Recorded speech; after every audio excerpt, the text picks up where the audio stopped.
Welcome to Let's Chew the Gum. I'm your host, Protocol. We're talking about a lot of things in this show while we chew the gum. And as always, on each and every show, we always have something for your mind, something for your mind, something for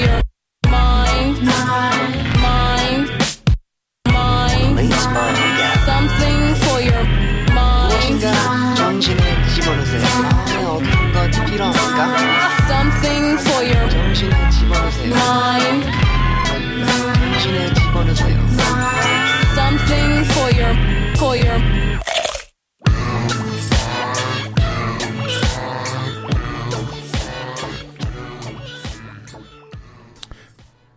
Welcome back to this latest episode of Let's Chew the Gum, the podcast where we talk about everything from A to Z while we chew the gum. Some folks say, why would you chew gum and talk? That's rude. Well, I've always thought that chewing gum gives you a sense of rhythm, a sense of focus, and so I like to chew the gum when I talk. So I invite you to do it as well. This is Let's Chew the Gum, as I said. I'm your host, Protocol. You can find us on most podcast platforms, including iHeartRadio, Apple Podcasts, Google Podcasts, Spotify, or wherever you're listening now. Feel free to always email us at letschewthegum@gmail.com for show suggestions or to be a guest.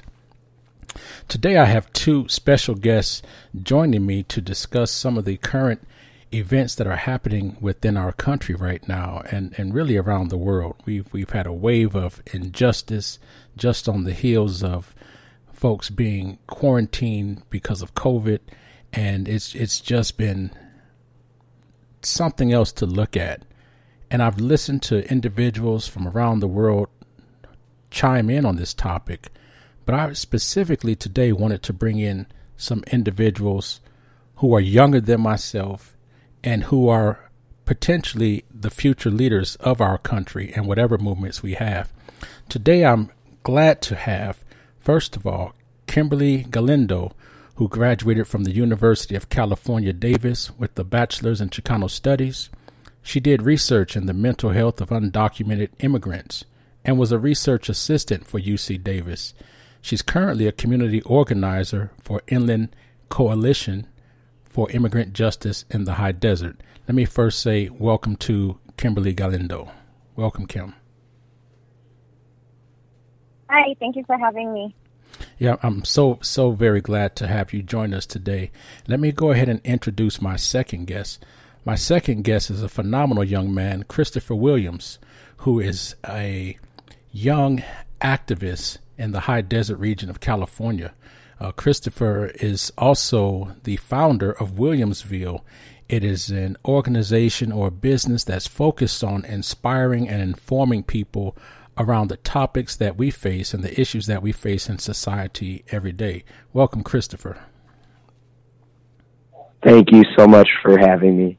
Thank you both. I'm really glad to have you both. You know, I'd asked you guys to be on the show because I really wanted people to get the perspective of some young, brilliant minds from two individuals that I happen to know are highly involved in society and our affairs within the community. And you know, this show is not scripted. I don't have any scripted or pre-written questions for you. I just really want this to be a raw and natural conversation to talk about, you know, your experiences of what you're seeing, why it's happening, what's going on, what can we do? And so I guess I'd really just like to start with you at that point. So let me ask Kim to chime in first. Kim, can you just speak on some of what's happening right now?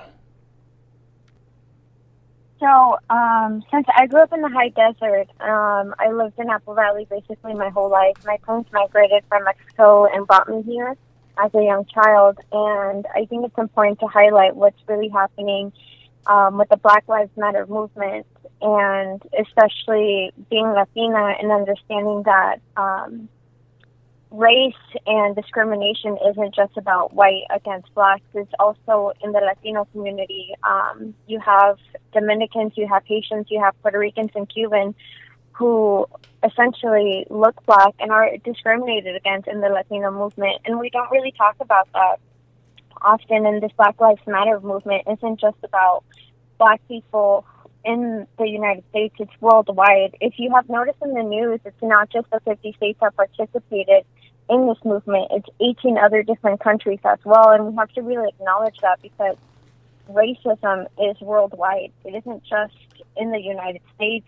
Is the United States the biggest in the racism? Yes, I think so.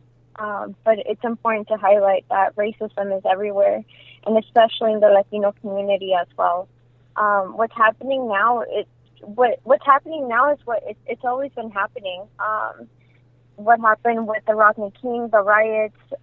It's been happening even before you were born. It's just the problem is that the systematic oppression hasn't changed, and the system wasn't made for us. It wasn't made for the people who are a minority in this country. The system was built to keep us oppressed, and we must remember that as well when we talk about the systematic oppression and the system, and people are like, well, the system has to change. The system has to be demolished altogether because the system wasn't made for anybody but Anglo-Saxons, really.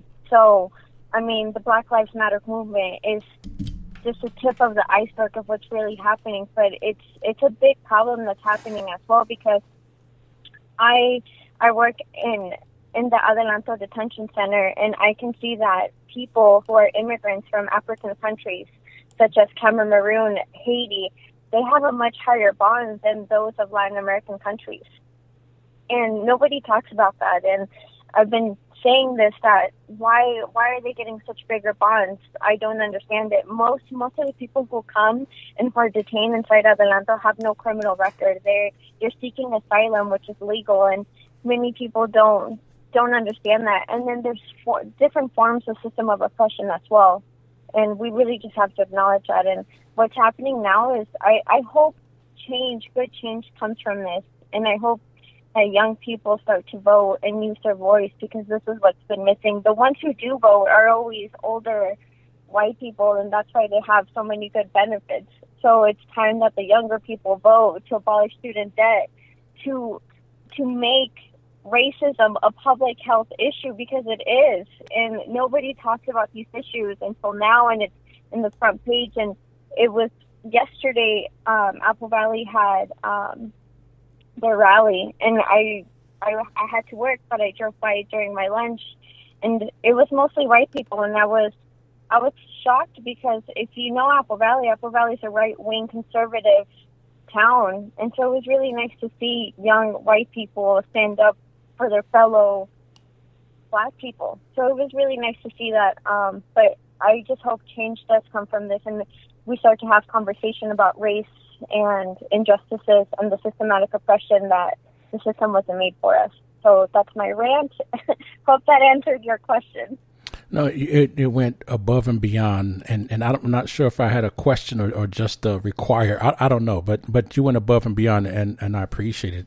You know, Christopher, I know you had a chance to listen to Kimberly right now, and I also know that I've had a chance to listen to some of your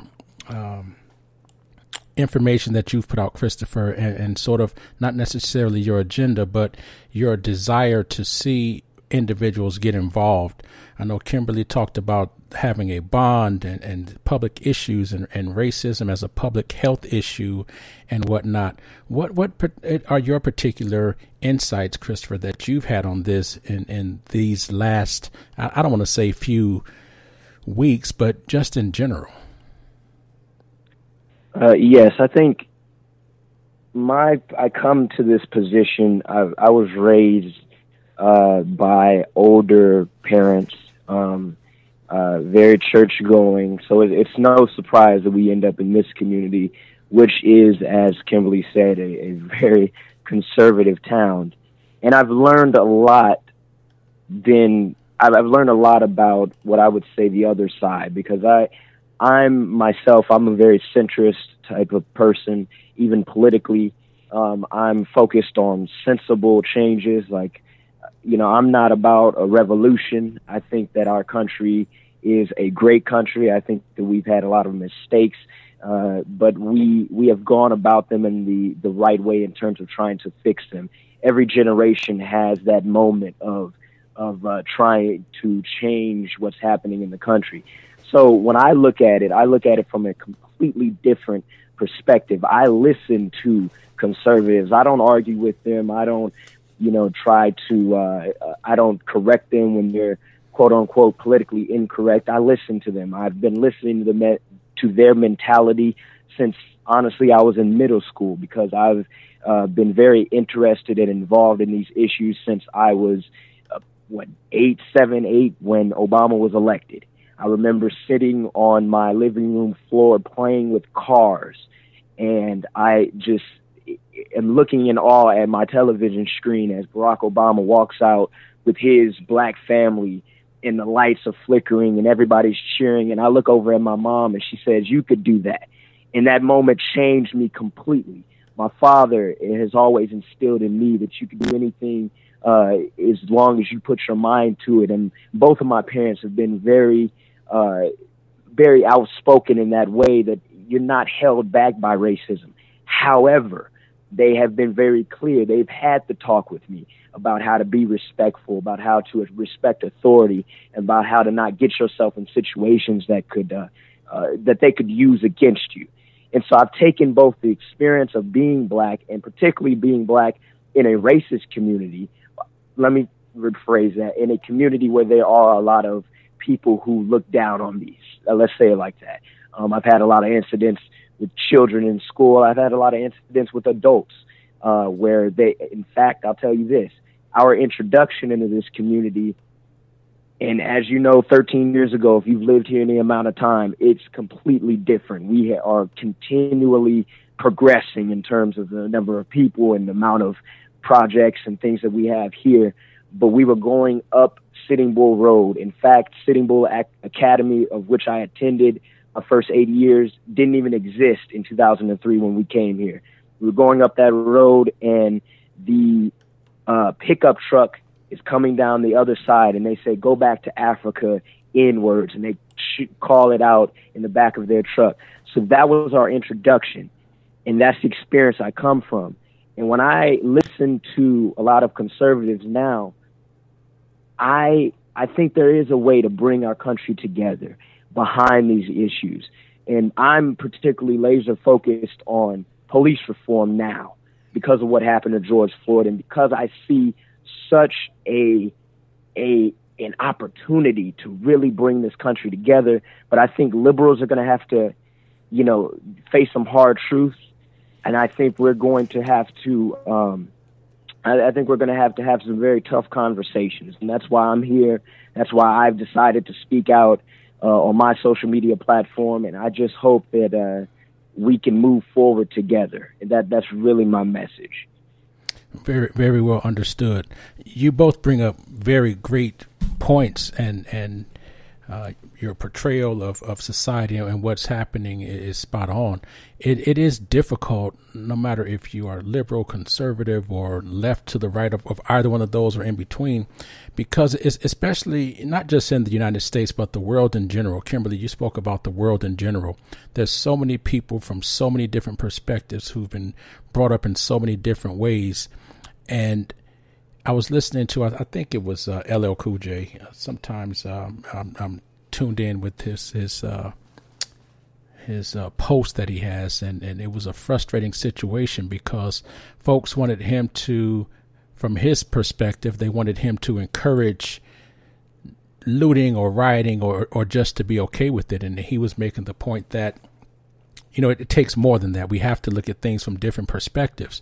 And I also understand individuals who are frustrated because they've sacrificed and they've given so much, and they've, walked across those shards of glass to sort of reach a hand out to someone that may be an opponent or a foe, to extend a hand to try to work and be cooperative, and they were shunned, or they were put down, or they were called the N-word, right? And so how many times do you have to do that, right? So it is important, and I like your point, Kimberly. You were saying it was so encouraging to see the particular population of individuals that were out there What can we do, knowing the fact that people sometimes are polarized politically, people are polarized ethnically? What can we do, Kimberly, or what approach might be one that works, where everyone can come to the table in a sense, and everyone gives a little bit, and no one leaves feeling like they were left out? I think this is a great question. I remember I read a book, I forgot the name, but it was Politics Polarized, or Polarized Politics. And I think Christian did make a good point. I think when you listen to the other side, whether you're liberal or conservative, moderate, whatever you want to call yourself, I think it's important to listen. I think people right now are listening to reply right away. If they see something that they completely disagree with, they'll type right away, and they listen to yourself first before you respond, and then ask yourself, do I need to respond to these people, whether you disagree with them or not? And I think people are polarized from the color of their skin. I know I was born in Mexico, and I'm very light skinned, and I have privilege. I carry that privilege with me because I don't look Latina. I don't look like I was born in Mexico. But then when you talk to me and then you get to know me, it's very different. And so you're polarized if you're dark skinned, you're polarized if you're light skinned. But I think right now we need to emphasize that people have been polarized based on their skin color that has been dark. And I'm going to say this over and over again, racism is everywhere. It's in the Latino community. My sister married a Dominican man, and their baby came out beautiful, but yet my family doesn't think that he's beautiful because of the color of his skin, and they think that other cousins of mine who are very light skinned are more beautiful, which is weird to me because it's the color of your skin. It shouldn't determine whether you're beautiful or not.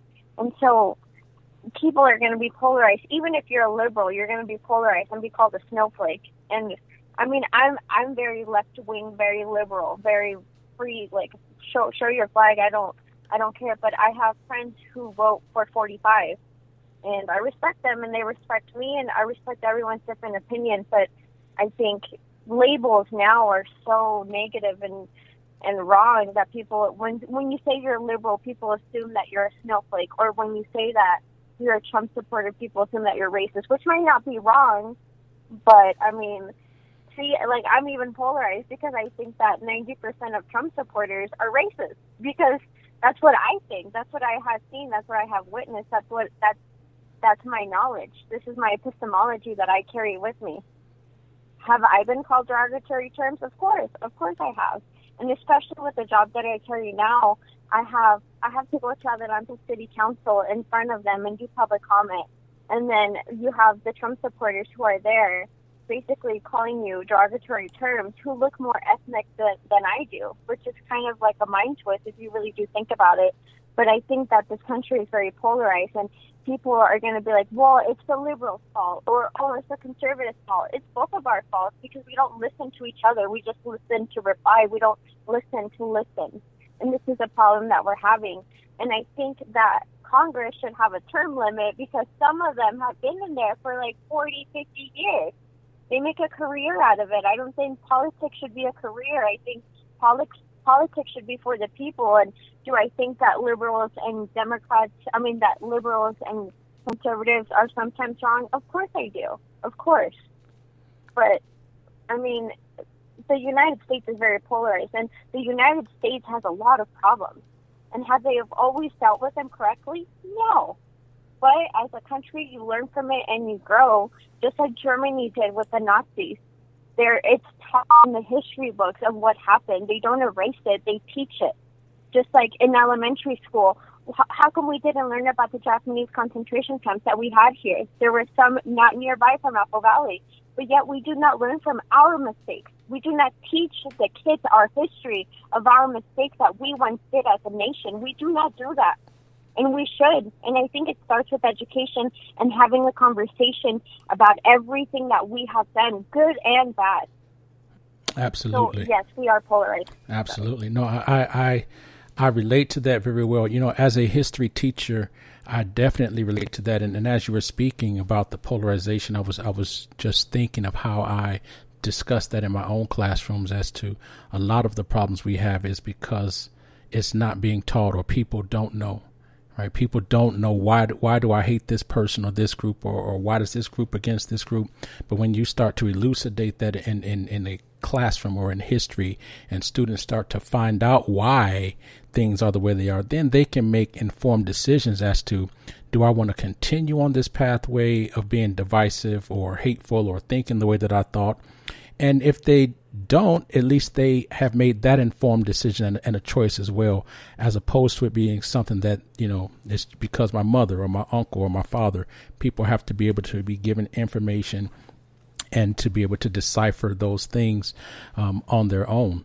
And, you know, it's one of the tenets in my classroom, and I've told parents and administrators over the years in my history classes at the high school level, we talk about everything, all the low down, dirty, disgusting, terrible things in history. We don't sugarcoat it, because students that come into the classroom, there's a multiplicity of ethnic groups, academic level, ability levels, and all of them are valid. They all bring a history and a story. They all bring their family's history and a story. And the classroom is, for me, is a safe place for them to not only exhibit that, but also to learn from others to be able to modify that. And so we talk about it. And because what I found is when we're talking about it and discussing it in a safe environment, and my classrooms are safe environments, when we do that, there's less chance that there's going to be a fight about it outside behind the grocery store or across the street or on social media, right? We find effective ways to communicate, to be able to disagree respectfully, right? And agree in happiness, if so be it. But I think that is a key. And that goes for the issues of racism and colorism. There's reasons why that happens. Right? There's reasons why that happens. And if you're just born into that and you don't know, you don't know. But once you know, now you have a responsibility. And that's the key. Once someone becomes educated and now they know and they still continue to make those choices, now that's when there's a problem. So I've never blamed anyone who was racist. I've had people that were racist towards me. I've had people call me certain names that I don't care to say here. I've had people tell me that they said that because that's just how they grew up. That's what they knew. And first I didn't believe it, but then I realized it was true.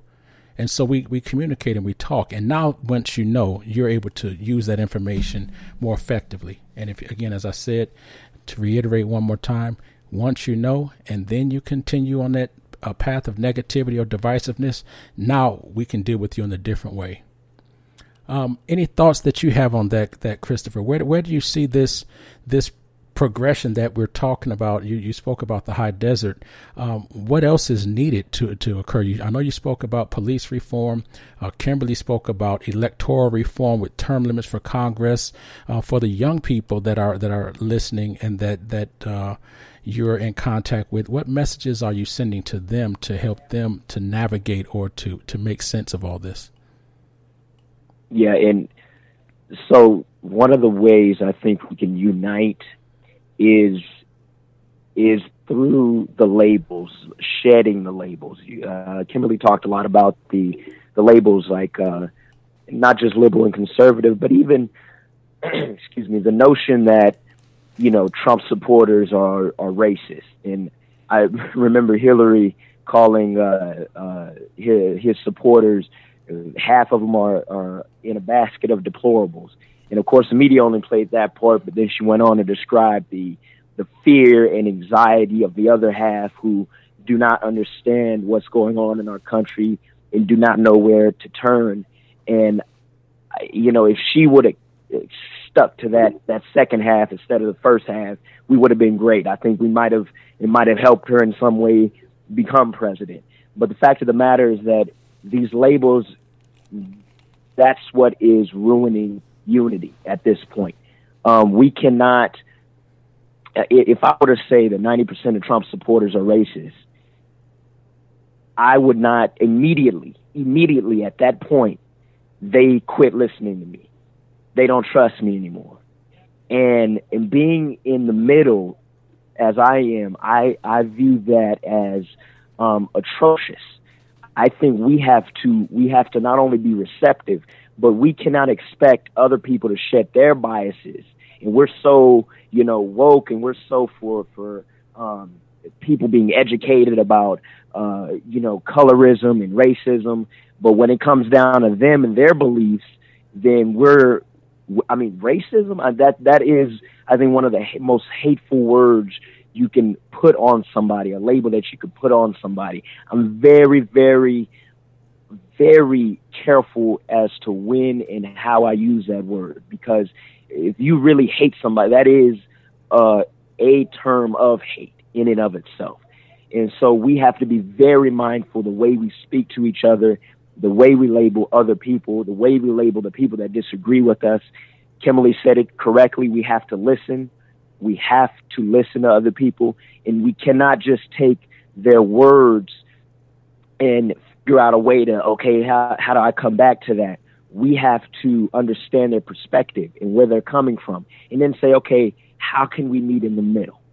And so, particularly as it relates to labels, I think even with, and I'm going to go back to police reform because I want to really focus on that issue right now until we get that solved. All lives matter versus Black lives matter. Now, liberals are so quick to, well, let me explain to you why you shouldn't be using all lives matter. Instead of saying, you know what, you're right. When the person says blue lives matter, you know what, you're right. And Black lives matter too. And you know what? Here's how we can ensure that all lives matter, is if we remove fear from the equation. And right now, police officers who get up every day risking their lives to protect the communities that they serve, they are fearing their lives too. They are helping, and in fact, this entire atmosphere in this country is lending to their fear and building up their fear. And they have a right to fear, first and foremost, because they're fighting crime, so they have that to fear in and of itself. But when you add on racial tension, that's even more fear. And then we blame them when, oh, I thought I seen a gun and they didn't have a gun. And then on our end, the history, and I think this is, you said it perfectly clear, educating other communities about different communities' struggle. My mom talks about me going out and be safe and pray very much because I want you to come back home. That's a fear. I go out and you know what I do? I have a cup holder that right in front of my car. I put my registration papers there, my insurance card, and my driver's license there every time I get in my car. So I don't have to be digging for anything if I was stopped. That's fear. We have to remove fear from the equation. But the only way we can do that is uniting people. And so if you want to say all lives matter, you know what? That's right. All lives do matter. Come join us. I believe Black lives matter. That's right. Blue lives matter. That's right. Everybody, let's come together and let's have a real agenda. And particularly, I have not done all the research, and so I'm not particularly, I don't want to say anything right now in terms of specifics, but I will say this in general. I've heard a lot about body cameras. Does every law enforcement agency have body cameras to ensure accountability and transparency? Does every law enforcement agency have implicit bias training? See, but if we can get the other side to say, hey, I'm not against you. I'm not against police officers. I don't hate police officers. I want to make sure that our communities are safe, to remove fear from the equation, then they'll listen. And that's the key, is getting the other side, whatever side we're on, getting that other side who may disagree with the tactics that are going on, because there are a lot of subcultural wars going on, like kneeling for the flag, kneeling during the national anthem. Does that matter? No. Colin Kaepernick's kneeling did not save George Floyd's life.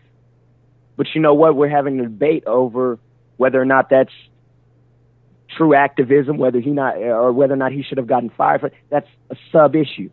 Just like this sub-issue about all lives matter versus Black lives matter. It's a sub-issue. We're not talking about real solutions. That is what is getting in our way. And so my philosophy is to remove all of that from the equation and say, you know what, you're right. I believe that we need to do everything we can to get officers to have more trust in their community and get the communities to have more trust in the officers in which they pay. That is how we bring the country together.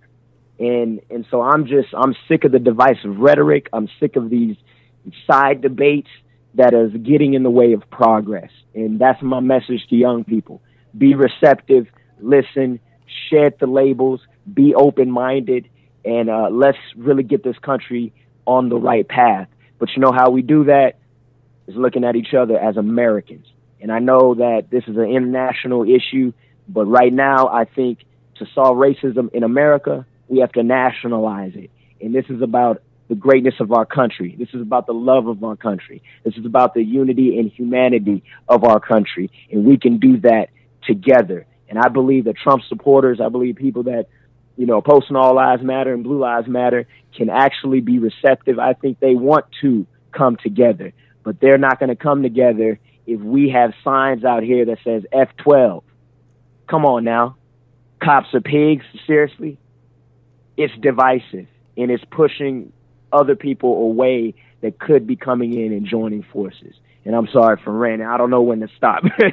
No, but that's my position on it. No, it's okay, and I don't consider it a rant. I wanted to have this forum with both of you, and I'm welcoming others who are listening. And let me just say right now, you're listening to Let's Chew the Gum, the podcast where we talk about everything from A to Z.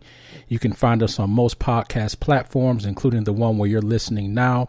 We ask that if you are listening and are enjoying what you're hearing, please share it with a friend, and let's help push some of the agenda and the topics that my guests today are talking about. Kimberly, you and Christopher both were, you know, the key word I keep hearing you both say is listen, that people need to listen. And I asked Christopher, you know, what is it that young people can do? How do we move this agenda to where we have coalitions, to where we have community accountability, to where we are feeling safe to maneuver through our neighborhoods, where we can eliminate the colorism that you're speaking about in the Latino community. What would be your message to young people? How can they be of assistance in this issue? I think that I mean, Christopher, can I answer some of your statements that you've said? Is that okay? Yes, most definitely. Yeah. Okay. So, I do see where you're coming from, where people say all lives matter, and then someone's like, oh, well, Black Lives Matter. I think when people use the term all lives matter, it takes away from the Black Lives Matter movement, and it's to me it's very rude, because I mean I'm all for all lives. Trust me, I'm an immigrant. I'm all for them. I'm all for all lives. But at this particular moment in our history, in our time, we need to highlight Black lives, and not just Black lives that were lost too, but also police brutality that has been lost. There was a man in Arizona who was shot in 2017 by a police officer who was crawling to him, and he was shot on the ground. And the police officer was charged not guilty, and that man was white. And so it's Black lives, but it's also about police brutality. And when you talk about police reform, you talk about body cameras. You weren't too sure if all police stations or the sheriffs or the highway patrol or even local officials, local police stations have body cameras. Sometimes they don't. And then if they have the training, they do get training, but it's not like training where it's systematic of racism. Some of them do, and then some of them not so much. I mean, when you talk about California, Californian cops do get more training, but let's talk about Kentucky cops. Let's talk about the South, the rich history there that racism was there. I mean, the training isn't there, and it's not just the training; it's also the lived experiences of these cops and these people. And then you spoke about how you have to have your registration and your ID in the middle of your glove compartment, and you shouldn't have to do that. You shouldn't have to have something close by just in case that a cop might think that you're getting in your glove compartment, and they're going to be like triggered, you know? And so it's police reform. It's a huge topic, and it really does need to be talked about, and it should be a nationwide topic. And I mean, California, we're always the first ones to do something great, and then the nation follows. So, I mean, I'm looking at the San Bernardino County Sheriff's Department and their sheriff, the head sheriff, Banco, and I forget how to pronounce his name, but I'm looking at him, and I'm trying to see what his next moves are, because so far, I don't know. They're pretty questionable, and I have family members who are cops, and of course, I fear for them, just as I fear my family members who are out there protesting. And you are right, it is divisive when people have signs that are derogatory towards the cops, but it's also divisive when people say all lives matter during this movement, because we're not saying that that other lives don't matter. Just at this particular moment, Black lives need to be highlighted, and the police brutality that has been lost, and it comes with all the races too. It's not just Blacks that have been shot by police, it's the white men that I spoke about in Arizona. And it's sad that we even have to have this conversation in 2020, because honestly, this conversation has always been talked about, always. And yet, if I may just chime into something that you actually stated, and you just mentioned it. You talked about how we need to focus on the Black lives, right, that are being lost at the hands of officers. And literally the next sentence you talked about, well, it's not just only Black lives, it's also the white man. In fact, what about Kelly Thomas? Are you familiar with Kelly Thomas? Not at the moment. We should be. He was a LA homeless man, a white homeless man who was killed by law enforcement maybe 5 years ago. And you know what? Black people weren't out in the streets protesting against police brutality, and it was all over the news.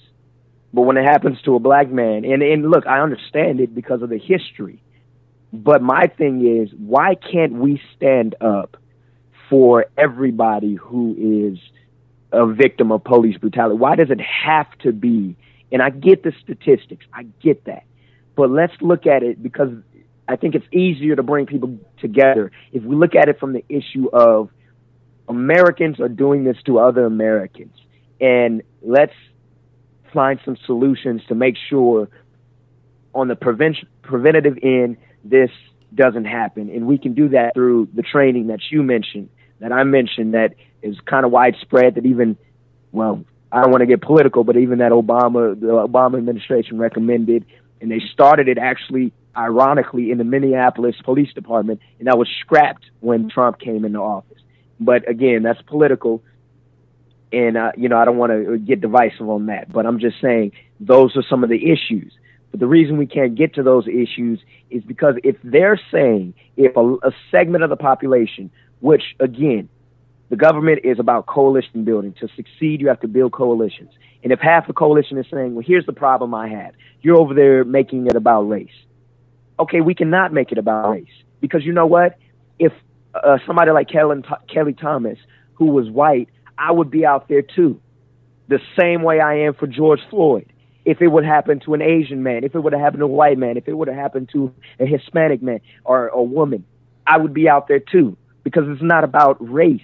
I think there is even though there are statistics that show that there is discrimination between officers looking down on minority communities, if it was somebody of a different race, does it make it less right? Does it make it less wrong, let's say it like that, for a police officer to take their life? No. So for the sake of unity, for the sake of actually achieving progress, can we take that issue out of the atmosphere? So now if it's an organized movement against what we're for, and they're saying, well, we can kind of needle them on this since they're saying Black Lives Matter. We'll say all lives matter. And then if we say, well, you know what, you're right. We need this reform for everybody, because if your daughter was out there and got treated the same way, we wouldn't want that to happen. Then what's the comeback to that? What's the issue with that? Oh, well, you're right. No, you know what? You're right that police officers, their lives do matter. We want to make sure that they're safe, just like the communities that they serve. Now what you're going to say? Now what are you going to say? Oh, okay, you know what? Maybe I can be receptive to the solutions that you're presenting. And that's my issue. It's not ignoring what's happening to our community. It's about saying, you know what? It's happening in our community, and if it would have happened to anybody, I would be out here, because I don't want this for any American. I don't want this for any human. And they don't have anybody who's in opposition to that. Then we know their clear motive. But I can't say to you that I believe that everybody that says all lives matter is racist or is against the notion of police officers killing Black people. They're just saying, look, I don't want officers killing any person. Okay, cool. I'm fine with that. I'm fine with that, because you know what?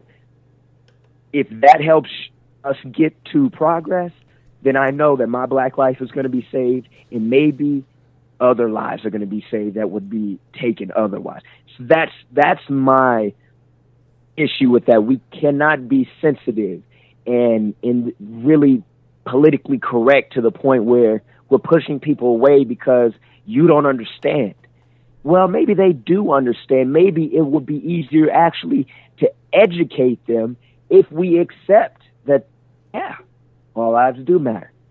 And I'm for that. And I'm with you. I hear you on that. So look, how do we come together on this? And that's my thing. You're looking at it from an issue. Well, I'm immediately at, what did you say? That it's frustrating to you, or that you see it as an act of discrimination when they say all lives matter. Please. I said that it takes away from the Black lives, that when someone says all lives matter, it takes away from the Black lives that have been lost. And then the reason why I brought up the Arizona man who was shot, and we can talk about race, but I'm saying that it's beyond, it is race. And African American people in this country do get discriminated more against than any other race. I do see that. I do. And understanding the statistics behind it, it's numbers. It's all about the numbers game. If one group of minorities gets pulled over or gets shot at or gets discriminated against, then there has to be something more. And then I brought up the white man who was shot in Arizona for police reform, because that's what you wanted to talk about. So I'm going beyond this conversation of opening it up to, I see where you're coming from, that, okay, saying all lives matter. So I brought that up. But I will stand by my statement that when someone says all lives matter, it does take away from the systematic oppression that African Americans or people of color in this country, mostly Black, do face in this current moment. And so this conversation needs to be half of the race, the systematic oppression, the numbers that they are more higher risk with getting shot at by police officers, and then we can talk about police reform. Because if we don't talk about this issue beforehand, then talk about police reform, it's just kind of going to be like, okay, where do we go, or what do we do? So, it's a piece to the puzzle. We need to listen to each other. I hear you. I'm listening to you. By no means do I think that people who say all lives matter are racist. No, I said that people who say all lives matter at this current moment is taking away the black lives that were lost and the systematic oppression in this country. That's all I'm saying. I'm not saying that other lives don't matter. The man who lost his life in Los Angeles, the homeless man who was white, his life mattered. The Arizona man, his life mattered. The two police officers that were shot, I think one up north, their lives matter too. Everybody's life matters. I'm not saying that nobody's lives matter. No. And I think great point. I'm sorry. I need to just stop for a quick break for our sponsors. You're listening to Let's Chew the Gum. We are having such a dynamic and insightful conversation that we've gone this far without a break, and I apologize, but we'll be right back. Something for your mind. smile again. Something for your mind. Today's episode is sponsored by Instagrad 2020. Instagrad 2020. Instagrad 2020 was started in March, just after the COVID-19 shut down all schools. When schools were scrambling trying to figure out operations, Instagrad 2020 was established to celebrate all the graduates of 2020, from kindergarten through college, trade school, anyone who was planning to have a graduation where they crossed the stage, but they didn't. You can follow Instagrad 2020 on Instagram at Instagrad 2020, and please be sure to like the Facebook page Instagrad 2020. There's large major events each month on the 20th to celebrate graduates. Throughout the weeks for the rest of the year, there'll be prize giveaways, activities that are fun for all, and even scholarship. Be sure to let all the graduates of 2020 know about Instagrad. You finished school at your pad, now you're an Instagrad. Visit the website at www.instagrad2020.net, where you'll find out more, and you can see the merchandise store where you can purchase items that will help support the scholarship drive and all the wonderful things that are happening this year. Again, be sure to follow on Facebook, Instagram, and Twitter for more. Thank you for listening to our sponsors. You're listening to Let's Chew the Gum, the podcast where we talk about everything from A to Z. Today, I have two very distinguished young people as guests. We have Kimberly Gallendo, who is a community activist in the Latino community for the Inland Coalition of Immigrant Justice. My second guest is Christopher Williams, founder of Williamsville, a business dedicated to inspiring and informing communities across America. So let's pick back up where we left off. Kimberly, you were almost midstream in your response and in your discussion, and you guys were talking about all lives matter versus Black Lives Matter, and if someone says all lives matter, when someone says Black Lives Matter, is that racist? Does it detract from it? And some people aren't racist, and some people are. And I'm going to let you guys continue. I'll just say this: I believe firmly that all lives matter. I believe firmly that Black Lives Matter. And I've had people call me and text me in the middle of the night to chime in on debates or topics that were dividing them over that. And the way I explained it, and I don't even know if I came up with this, but I said it some years ago in a classroom, and now I see it circulating, is this: if our neighborhood is together and we're neighbors, and my house is burning, and I yell for help from my neighbors, my house is burning, and they say all houses matter, and they aren't giving attention to mine because theirs matter that much. And I'm thinking, yes, all houses do matter, but right now my house is burning.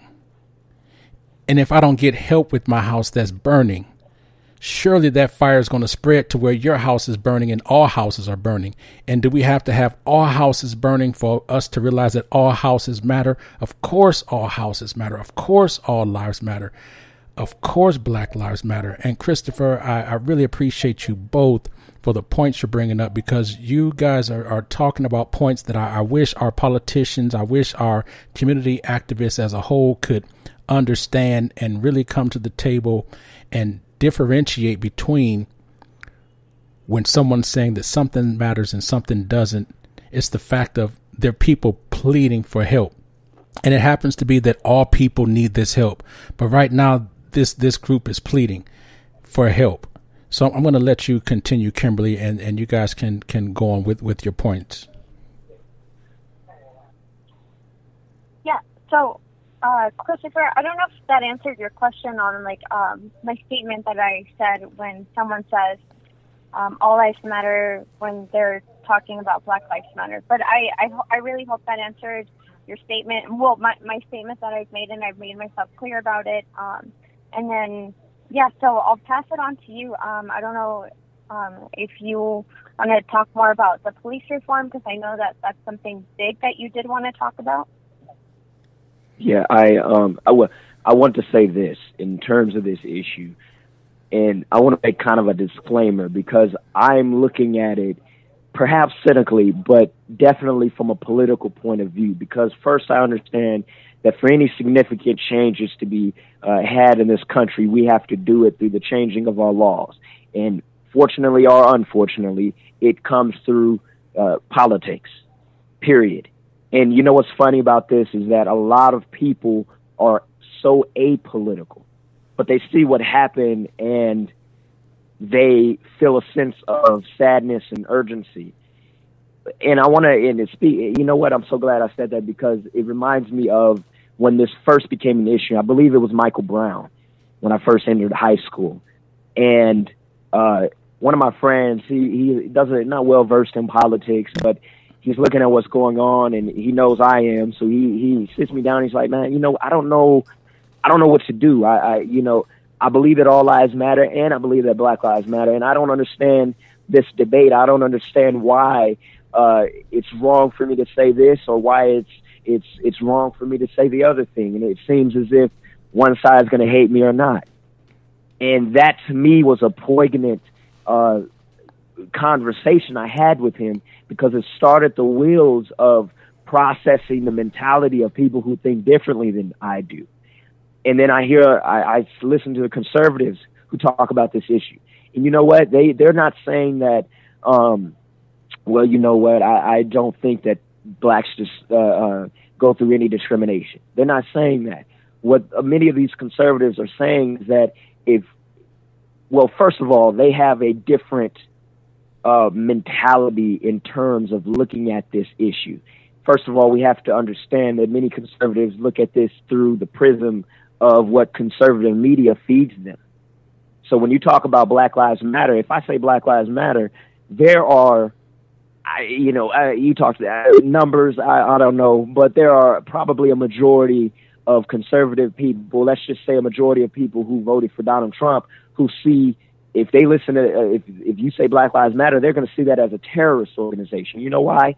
Because some of the tactics used by the protesters, whether it's rioting and looting here, or whether it was jumping on stage, taking mics in 2016, or whether it was signs that they seen against cops. And so now they respond to that and say Blue Lives Matter. So when I look at it from a political perspective, in how do we make the issue of police reform a less risky issue for politicians who, let's face it, they're politicians. So they come from they're speaking to their base, and their base is looking at this from one issue. So no matter what's in their heart, they're going to say, well, you know what? I'm not for this because it's so divisive. And it's almost as if I'm supporting anti-police or the hatred for policing. I'm not going to get behind this. So my focus is, okay, and it's ingrained, how do we make this a less risky issue?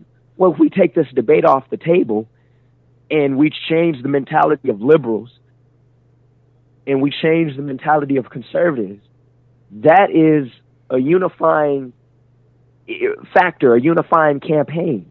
And then it allows police reform to be more pragmatic, more sensible, more reasonable for all politicians to get behind. And that's my issue. I'm seeing the roadblock. The roadblock is that there are so many Republicans in office right now whose base thinks that many of these protests that are going on, I've heard people say, oh, George Soros is funding a lot of these protests to try and sow division so that Donald Trump won't get elected. But you know what? If they were out there and we accepted, because I've seen some protests where Trump supporters come in and you're part of the problem, and they kick them out, and some people have gotten beaten up because they come to a protest trying to show unity, but they have on Trump attire, so you can't be here. So if we were to have a campaign, a march, where we had officers, where we had Trump supporters, Biden supporters, where we had people holding signs that said Blue Lives Matter next to people holding signs that said Black Lives Matter, next to people holding signs that said All Lives Matter, next to people holding signs that said no justice, no peace. In that unifying factor, making it, heck, PG, where you can ride your children in the strollers during this march because it's peaceful, because it's unifying, because it's all accepting. Guess what? It takes away the risk. It takes away these arguments, and I'm looking at it from a political perspective, and I understand you're looking at it in my view, from a more idealistic perspective, because look, this is about race and we need to focus on that. And I get that. But my thing is, if police reform was to get passed, and again, I don't, really want to get into specifics because this is not the entire agenda. But for instance, if we were to make the whole issue around police reform less risky, and in that reform was implicit bias training for all officers and independent investigations for when questionable encounters happen, guess what? That helps the racial issue. It helps the racial issue. So if we have to, it's a campaign. To me, it's a campaign. And you know what? Martin Luther King, he talked a lot about race, but you know what? He also talked about the country and the unity of the country. And he talked about how segregation wasn't just hurting black people, it was hurting white people. It was hurting the country as a whole because we weren't living up to our promise. And that, I think that message gets across more. That I just do. And there are some people, because guess what? Now we're looking at this issue, and there are a lot of people on the left who are saying defund the police. What? And you think we're going to actually make some change? You think that we're actually going to get Republicans to vote for this? And you're talking about defunding the police? Come on now. I mean, so some of these, we want to be idealistic, and I get that, but we have to go with the times here. We have to get coalitions, and we have to think about it more strategically and less idealistically. And that's where I come at the issue. I'm not trying to avoid the very real racial impact of it and the significance of that, but I think if we make it in terms of the messaging more positive and about unity and about all people and all Americans being affected by this, then hey, I think we can actually make some progress. And that's just my mentality. I don't disagree with you. I just have a different way of thinking about it. And that's the only thing. I think strategically it would be better for us to do it because we can actually achieve progress. And if that's the end goal, then we kind of have to lay down our idealism and hop on the train of pragmatism. That's just that in reason and in unity. And that's just my message. That's what I hope young people would do. I think that as I'm listening, I hear less that there's a disagreement among you, but more of particular viewpoints and strategies to go about it. I think at the very beginning, Kimberly, you talked about the divisions within the Latino community, which I'm very much aware of. And I think even in that realm, the coalitions that you're working on to bring about change there, there are so many aspects that we can look at and so many areas that need to be improved. And we definitely don't have enough time in this show to go over them all. I hope that I can get you all back on here to talk more about this topic and even others that are more germane to what your daily life is or what your focus areas are.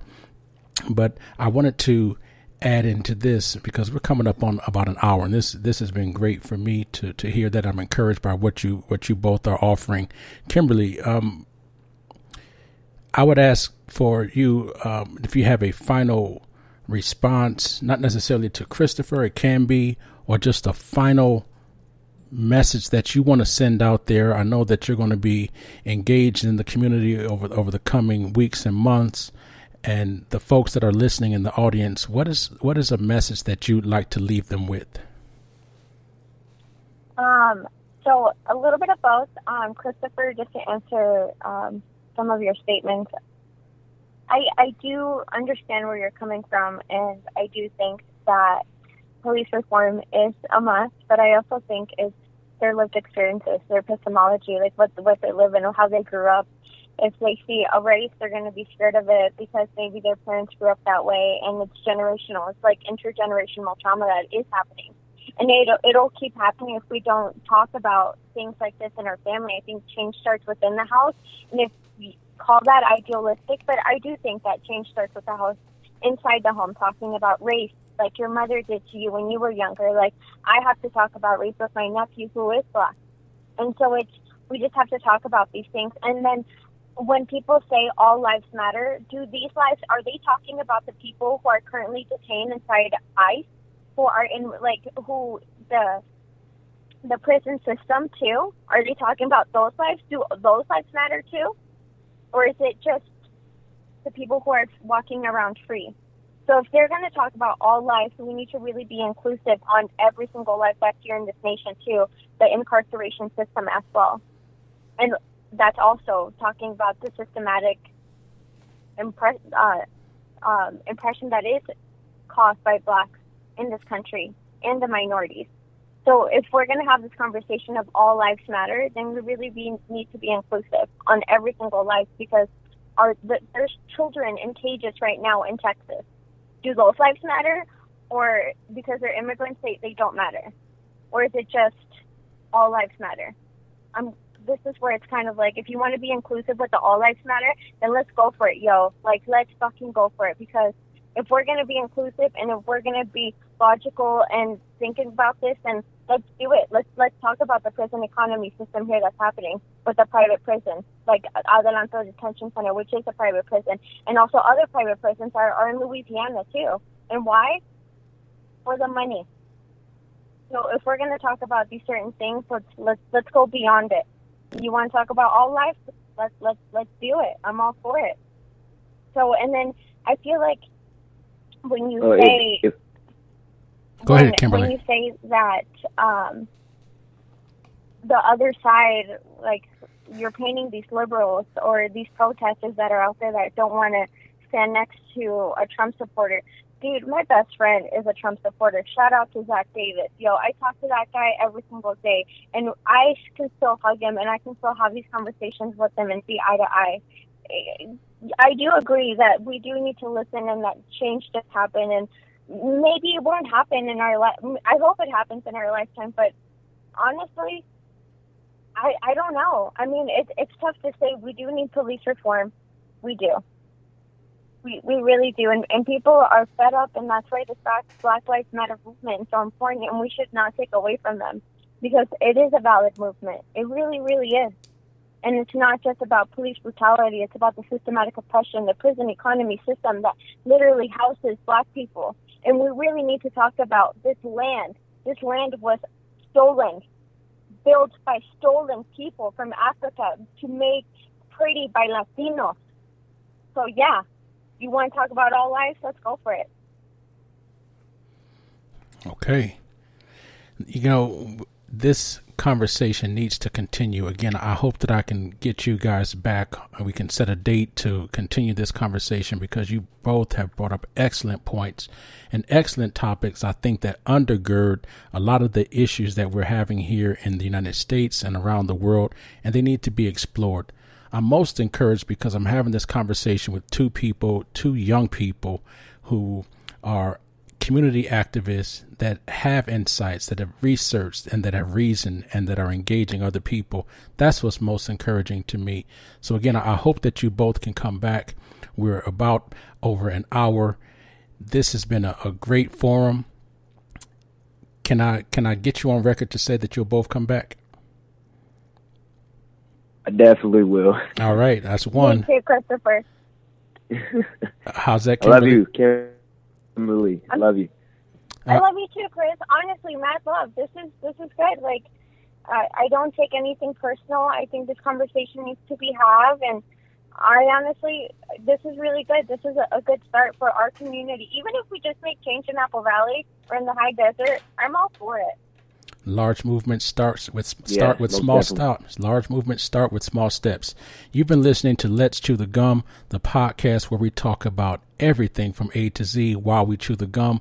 We invite you to email if you have comments about this particular show or any of the other episodes. Email us at letschewthegum@gmail.com. Also find us on most podcast platforms. We look forward to you listening again. We want to say thank you to our guests, Christopher Williams, founder of Williamsville. And we want to also say thank you to Kimberly Gallendo, community activist for the Inland Coalition. We thank you so much. And as always, we always have something for your